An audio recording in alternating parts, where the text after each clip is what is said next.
Salut à tous, c'est Camille. Alors aujourd'hui je vais vous parler d'un trip vol-bivouac dans les monts du Cantal, dans le massif central, dont le principe va être de décoller du plomb du Cantal.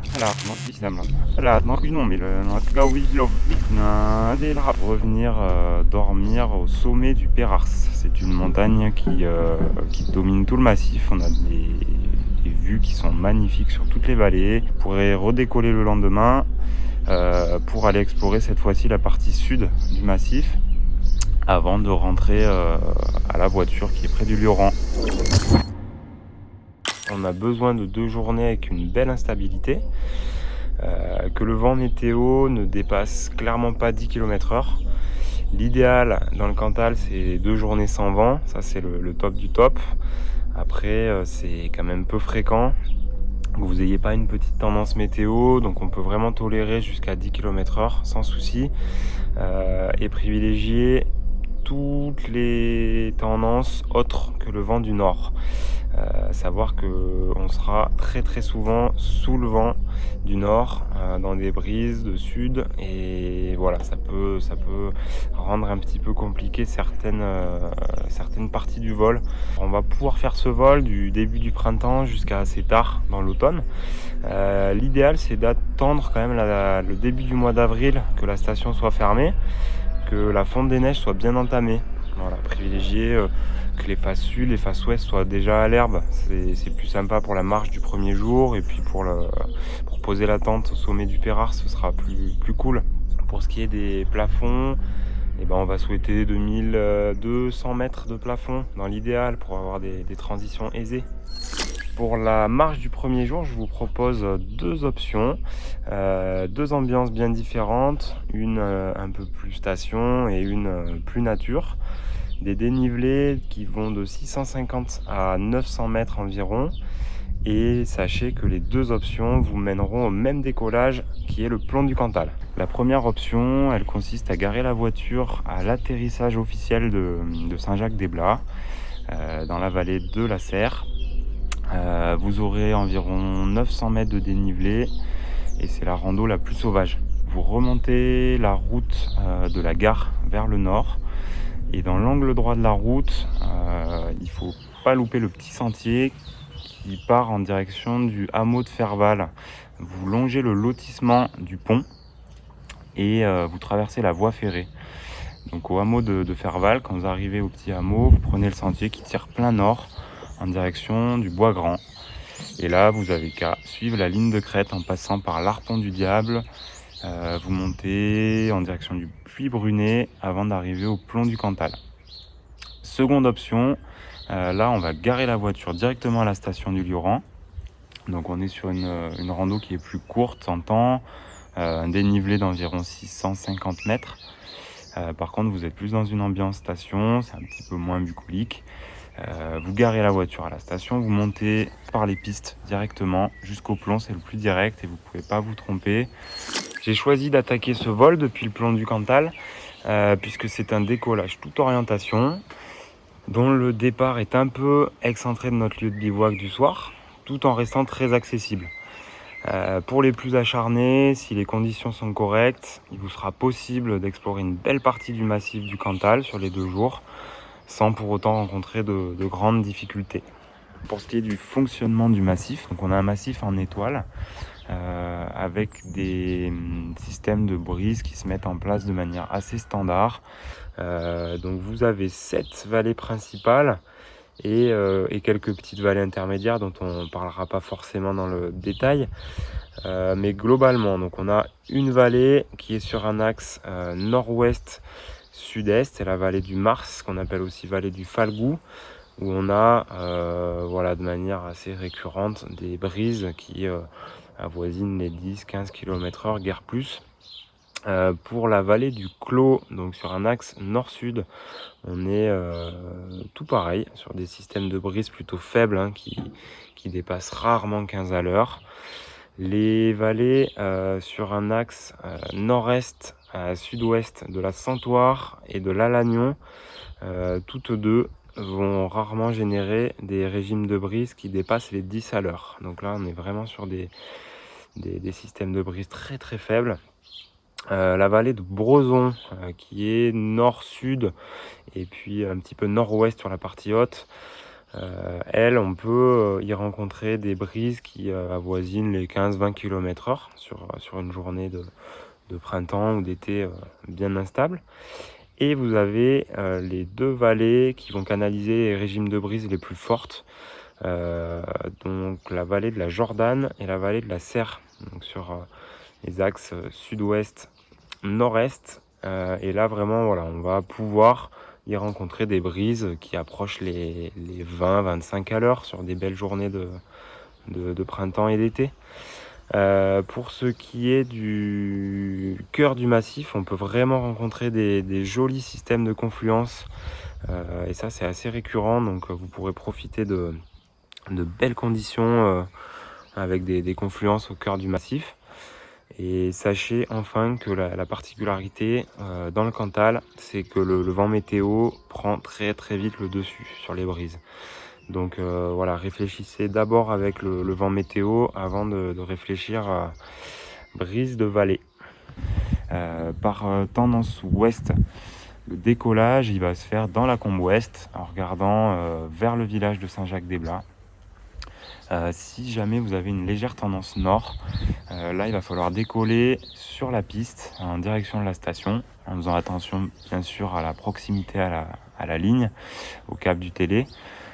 Si vous avez une tendance qui est sud-ouest marquée, là ça vaut vraiment le coup d'aller décoller sur le Puy Brunet, qui est un petit peu plus au sud-ouest du plomb du Cantal. Vous aurez un meilleur appui. Et si vous avez plutôt des secteurs sud à sud-est, là ça vaut vraiment le coup de décoller dans le cirque de Grandval, qui donne plein sud du plomb. Et là le gros avantage, c'est que vous avez des vaches possibles un petit peu partout. Vous pouvez vous poser partout dans les pentes. Alors on va viser un décollage entre midi et 14h, quand les conditions thermiques sont bien en place. Par contre, on va pas forcément attendre que la brise de la vallée de la Serre soit trop puissante. À ce moment-là, ça peut lécher un petit peu le relief et rendre l'extraction plus délicate. Lorsque les conditions sont en place, c'est assez fréquent de sortir juste devant le décollage. Le plomb du Cantal, c'est un site qui marche quand même assez bien. C'est pas pour rien que je vous ai proposé ce décollage là et pas un autre. Vous allez avoir deux options qui s'offrent à vous. La première, c'est de commencer à transiter et de vous rapprocher du lieu de bivouac du soir. La seconde, c'est de vous faire un petit tour d'échauffement en aller-retour sur la crête qui prolonge le plomb du Cantal. Vous pouvez avancer jusqu'au Puy Gros, voire jusqu'au Puy de Banne si les plafonds sont corrects. Par contre, vous amusez pas à aller plus loin que le Puy de Banne. Là le sol redescend franchement et ça devient souvent plus compliqué. Pour la suite de la balade, dans tous les cas il vous faut revenir au plomb du Cantal, refaire le plein et attaquer la première transition. Elle va se faire donc vers le nord-ouest et on va avoir deux options de transition. La première, c'est de transiter en direction du Puy Grioux, qui est un grand classique du coin. La seconde option, un petit peu moins classique, c'est de passer par le bec de l'Aigle. Donc pourquoi privilégier l'option Grioux? C'est assez souvent qu'on va passer par là. Si on est relativement haut, on parlait de plafond aux alentours de 2002-2003. Et là, on va viser directement à la verticale de la montagne, du Puy Grioux, ou un petit peu en avant. Si jamais les secteurs ensoleillés sont plus en avant dans le cirque qui est plutôt au sud-est du Grioux. Pour ce qui est de l'option 2 du bec de l'Aigle, on va privilégier cette transition si jamais on se trouve un peu bas, si on est entre 2000 et 2002. On va pouvoir bénéficier un petit peu plus de la brise, du lit de la brise de la Serre, qui nous poussera jusqu'au bec de l'Aigle, où là on trouve souvent des thermiques sur les faces sud et on peut assez facilement continuer jusqu'au Batailleuse. Quoi qu'il en soit, après avoir refait le plein au Grioux ou au Batailleuse, vous pouvez continuer vers le cœur du massif, où là on aura à nouveau deux options possibles. La première, c'est de continuer la balade vers le Pérars, qui sera notre lieu de bivouac pour le soir. Privilégier le Pérars si on a une légère tendance ouest-nord-ouest. Sinon, vous pouvez directement aller dans les pentes sud du Puy-Marie, hein. Toutes les combes sud, elles marchent assez bien et vous pouvez y trouver des thermiques assez généreux. Ensuite, vous avez plusieurs options de rallonge possibles. La première option, c'est d'avancer en direction du col d'Aulac, donc sur les crêtes qui sont exposées sud-ouest de la vallée du Falgou. Et là, vous passez par le Puy de la Tourte, le Pélat, le Suc de Ron. Le cheminement au relief, il ne faut pas compter sur quelque chose qui fonctionne aussi bien que dans les Alpes, hein, donc c'est préférable de tout prendre. Et si la crête est bien allumée, on peut quand même assez facilement faire une dizaine de kilomètres en aller-retour et avancer jusqu'au village de Saint-Vincent-de-Salers. Voilà, vous amusez pas à avancer beaucoup plus, à être trop gourmand, ça devient souvent un peu plus compliqué. La seconde option de rallonge, et ce sera l'option à privilégier si vous avez un doute sur les conditions, parce que le retour à proximité du lieu de bivouac reste assez facile. Donc cette option-là, c'est d'avancer en direction du Niremont pour continuer vers le décollage de Chabrère. Et vous pouvez avancer le long du plateau du Limon jusqu'au village de Chélade, les meilleures journées. Le gros avantage de cet axe-là, c'est que vous pouvez, si jamais vous passez un peu hors cycle, vous poser facilement sur le plateau du Limon, sur les bords de plateau, c'est sans danger. Donc voilà, c'est un axe à privilégier si vous avez un doute. Pour la fin du vol du jour 1, donc je vous propose deux options de poser. La première, c'est de poser au Buron des Lacs. Là, on est sur le posé le plus serein, le plus grand. C'est plat. Et par contre, il va falloir faire attention. Il y a une zone humide sur la partie basse, la partie est de ce posé. Donc, posez-vous le plus proche possible de la route, si possible, pour finir les pieds au sec. Ensuite, vous aurez 350 mètres de dénivelé pour continuer vers le Pérars et aller planter la tente. Seconde option, on va se poser directement sous le sommet. On est 50 mètres sous le sommet. Privilégiez vraiment se poser en cas d'aérologie très très cool. Si la brise d'ouest est bien canalisée et que vous sentez que la masse d'air le permet. Et faites vraiment attention, il y a des blocs de pierre un petit peu autour. Donc voilà, allez-y cool. Le lieu de bivouac que je vous propose, vous l'aurez peut-être survolé auparavant. La particularité qu'il a, c'est de bénéficier d'un joli plat herbeux pour planter la tente. Et le panorama, il y est assez magique. Vous avez la vue sur l'ensemble des vallées du Cantal. Vous aurez à la fois le coucher du soleil et le lever le lendemain. Ça, c'est plutôt parfait. Moi, ce que je vous conseille, c'est d'emmener une tente. Les nuits dans le Cantal sont parfois fraîches et souvent ventées. La nuit, c'est très très rare de ne pas avoir quelques km/h de vent. Pour ce qui est de l'eau, vous n'avez pas de point d'eau à proximité immédiate du sommet. Par contre, vous avez la possibilité de faire le plein au Buron des Lacs. Donc ça en fait un posé stratégique. Ce que je vous conseille fortement, c'est d'attendre la mi-journée pour assurer un vol long. Ça, c'est valable d'une manière générale dans le Cantal. Décollez pas à 10 h. Hein, c'est pas forcément le plus facile de décoller tôt. Vous allez avoir trois options de décollage. La première, donc c'est un décollage directement depuis notre lieu de bivouac du Pérars. Deuxième option, on va décoller au col sud du Puy-Marie. Et enfin, troisième et dernière option, le col du Redondé. Pour le déco du Pérars, on privilégiera vraiment cette option en cas de vent météo d'est ou nord-ouest. Si jamais vous n'avez pas de vent du tout, je vous invite à privilégier une des deux options suivantes. Donc le col sud, on descend en direction de l'ouest, en direction de la brèche de Roland. On passe la croisée des chemins qui est vraiment au pied du Puy-Marie. Et là, on décolle quelques mètres plus loin sur l'épaule herbeuse qui est plein sud-est du Puy-Marie. Donc là, on privilégie cette option du col sud si jamais vous avez plutôt une tendance météo du sud à sud-ouest. L'option col du Redondé, on pourra la privilégier si jamais on a un petit peu plus de sud à sud-est.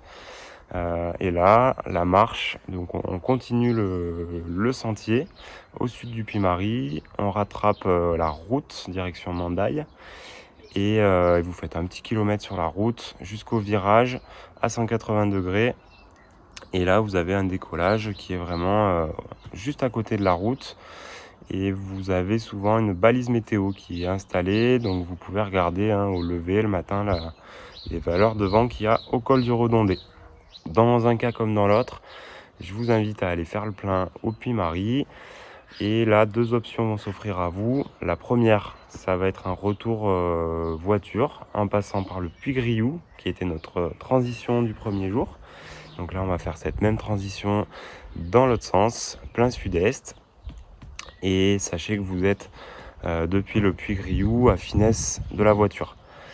Option numéro 2, donc il vous est possible de faire une petite balade en longeant les faces sud-est en direction de Saint-Cirque-de-Jordan. Et là, vous passerez par le Chavaroche, le Piquet, le Cabrespine et vous prêtez bien à faire demi-tour avant que les reliefs descendent sous les pieds. Et souvent, c'est préférable de faire demi-tour au niveau du sommet qui se situe 1 km après le Bassirou. Donc il s'agit d'un aller-retour et vous repassez bien au niveau du Puy-Marie pour à nouveau refaire la transition du premier jour vers le Puy-Grioux. Là encore, au niveau du Puy-Grioux, vous avez 2 options possibles. Donc soit vous rentrez directement à la voiture, vous êtes à finesse depuis le sommet du Grioux, vous êtes à finesse de la voiture. Et la seconde option, elle consiste à entamer une branche vers le sud-ouest en avançant vers l'élan 16, le Roc du Chauve et le Courpoux Sauvage. La face ouest, elle marche très très bien l'après-midi. Et le retour à la voiture vers le Lioran ou à Saint-Jacques-des-Blats se fait très facilement à partir de l'élan 16 ou du Grioux. En finesse, vous passerez. Pour le poser, donc vous avez 2 possibilités dans le cas où vous avez laissé la voiture à Saint-Jacques-des-Blats. Un posé officiel qui se fait sur le terrain de foot de Saint-Jacques. C'est un terrain qui n'est pas immense, qui est bordé d'arbres dans sa partie sud principalement. Et vous avez une ligne électrique. C'est malgré tout un terrain qui est assez confortable si la brise est en place et c'est du coup un terrain à prioriser du fait qu'il soit officiel. Si vous avez des doutes sur les conditions, que ce terrain il vous paraît trop technique, vous pouvez vous poser sur le terrain qui est au nord du lotissement du pont, juste au nord du sentier que vous aurez emprunté le premier jour. Et si ce terrain est fauché, vous pouvez y aller sans problème. Par contre, si jamais vous allez vous y poser par précaution, car l'officiel vous paraît technique et que l'herbe est haute, faites l'effort de sortir vite du champ avec la voile en boule et aller payer au bord de la route. Donc, seconde option, si vous avez laissé votre voiture au Lioran. Le premier jour, donc le posé, il va se faire sur la zone d'activité, sur le terrain en forme de cuvette. Il y a des remontées mécaniques, souvent quelques promeneurs, des animations, donc voilà, il faut faire attention à tout ça. Sinon, c'est un posé qui reste très confortable. Pour les interdits, donc si vous décidez le jour 1 de faire la branche vers le nord en direction du village de Chélade, un petit peu avant d'arriver au niveau du village de Chélade, vous avez la TMA Clermont 5 qui démarre. Donc le plancher de cette TMA, c'est le FL85, donc 2590 mètres. Globalement, si vous volez à 2002-2003 dans la zone, vous avez une belle hauteur sol. Donc vous amusez pas à aller voler tout près des 2590 au risque d'emplafonner la zone. Autre point, niveau réglementation aérienne, vous avez la possibilité de voir s'activer le RTBA, réseau de très basse altitude. Donc passez un petit coup de fil le matin de votre vol au BRIA, Bureau régional de l'information aéronautique, ou regardez les cartes ASBA. Et il s'agit de la zone R593B. Donc jetez-y un petit coup d'œil, ça peut compromettre le vol. Petit détail, ça peut arriver dans le Cantal d'entendre, voire assez près des avions de chasse. Ils peuvent voler à vue, voilà, il faut le savoir. Sinon, classique, faites attention aux posées sauvages dans les fonds de vallée. Voilà, allez pas dans les champs non fauchés et prenez connaissance, il y a des posées officielles dans chacune des vallées. Donc dans l'idéal, voilà, ayez toujours un plan, vous pouvez vous poser sur un champ officiel. Alors les petits conseils, Sachez que vous avez un train qui peut vous arrêter au Lioran. Donc pour ceux qui voudraient carrément laisser la voiture à la maison, prendre le train, c'est possible. Sinon, voilà, je vous conseille vivement de prendre un bon duvet, quelle que soit la période de l'année. Les nuits peuvent être très très fraîches dans le Cantal. Sinon, j'insiste vraiment sur le fait qu'il vous faut faire ce vol bivouac sur 2 journées sans vent. C'est vraiment important. Et puis voilà, si vous avez la possibilité de prendre plutôt une semaine que 2 jours pour aller explorer à fond le massif, faites-le. C'est un massif qui se prête vraiment très très bien au vol bivouac. Régalez-vous, ciao!